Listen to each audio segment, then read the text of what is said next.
ना ना आमर इमिडिएटली प्रशासन तरफ सफिशिएंट स्टेप नि जाइए बर्तमान आमर पुलिस प्राय 13टा लोकेशन रे आमर डेप्यूटी एसपी और इन्स्पेक्टर चार्ज रे राउंड द क्लॉक दि जाइए सपोर्ट तरफ आमर 3टा मास्टर दि जाइए आमर इंडस्ट्रियल स्टेट आमर थाना गोटे प्लाटून फोर्स अच्छा मॉडल थाना भी गोटे प्लाटून स्ट्राइकिंग फोर्स अच्छा सो सिचुएसन बर्तमान आज अफ नाउ कम्प्लीट प्राय नॉर्मल अच्छे एंड आम प्रशासन कम्प्लीट वाचफुल अच्छु सो समस्त प्रेजेंट अच्छा फील्ड बुलूँ सो सिचुएसन कंट्रोल अच्छे बर्तमान डेफिनेटली आम तो बर्तमान आम 163 जो बीएनएसएस आमर से अलरेडी जोटा प्रीवियसली आम सीआरपीसी 144 धारा थिला तो बर्तमान आमर जो बीएनएसएस 163 से लागू हो जाइए सो आमर मुकुंद प्रसाद विलेज रे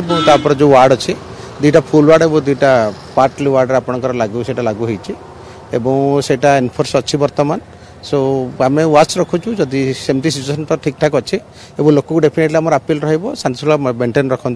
जोटा लॉ एंड जोटा अच्छे से डेफिनेटली आप प्रशासन पर भरोसा रखु पुलिस पर भरोसा रखु जहाँ थी जो अनुसार आईन माने आम नबार स्टेप नबार थो डेफिनेटली से अनुसार स्टेप नब डेफिनेटली से देखा कौन हो बोले सो आम तो बर्तमान माने आमर बर्तमान प्रायोरीटी होती पूरा जमी आप शांति बजाय रखापी सो से जहाँ जमी जहाँ आप प्रोविजन थी